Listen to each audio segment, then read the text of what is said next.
Alrighty, let's get back to this solving stuff. Now, here once again, we're dealing with something that does not look like anything we know how to deal with.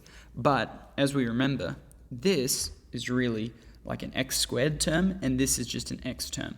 So we can actually do a bit of a substitution here to make this a quadratic. I'm going to use the letter k. So I'm going to say k is equal to 3a, and I'm going to substitute that. Since that's the case, k squared is going to be equal to 3a squared, which is 3a times 2 is 2a. So there's my substitution. So where I see a 3 to the 2a, I'm going to write a k squared.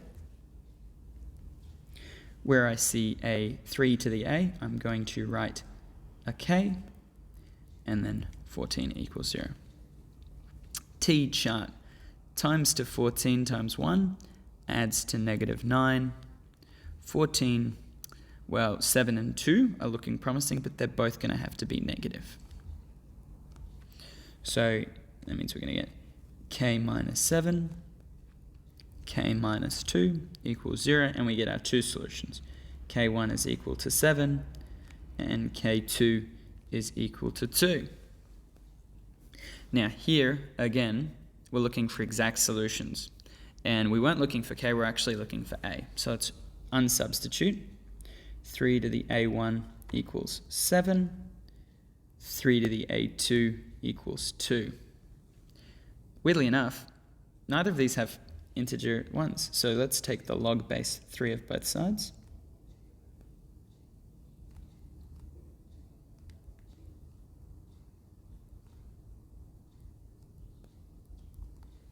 And so we're left with a1 equals log 3 of 7.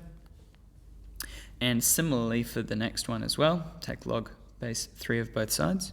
And if we take log base 2 on the other side as well, we get that log 3 of 2 is our second solution. Alrighty, and those are our exact answers. We could write them log base 10 if we wanted, but we'd have to use the change of base rule. So that's a perfectly valid two solutions, log 3 of 7 and log 3 of 2. Let's move on to the next one. Next one's also a quadratic, but it doesn't look like it. So let's do another substitution. Once again, use a letter that's not currently in use. So we're going to say log 2 to the b, which, k is equal to 2 to the b. That means k squared is going to be 2 to the 2b. For similar reasons for the one above. So that means we're going to get k squared minus 3k minus 10 equals 0. T-chart to work out what those solutions are. 1 times -10 is -10. And we've got adds to -3. So -5 and +2 would have to be the only solution because that adds to -3. Since it's a monic, direct factorizing, k minus 5, k plus 2 equals 0. Two solutions. K equals 5 and k equals -2.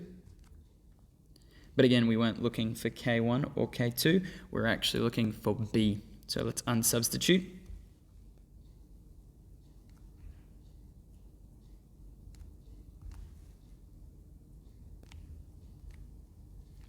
Now we finally run into an interesting one.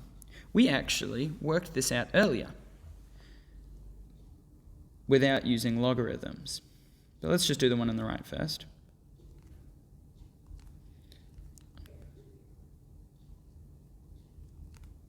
So b1 is just going to be log 2 base 5. That's right, log 5.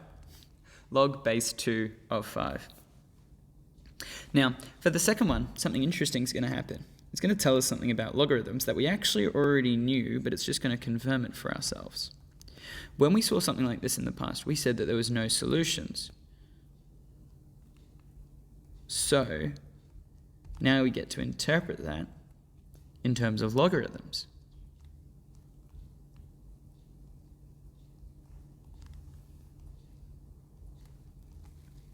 Log 2 of -2, in fact, log anything of a negative number is undefined.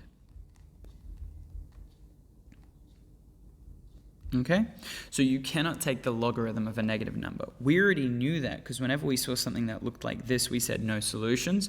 Now when we see something like that, we can also say there's no solutions because that is an undefined thing. Alrighty, so there's a little bit of quadratic solving, but using some logarithms on the way there. And I'll see you in the next one. Goodbye.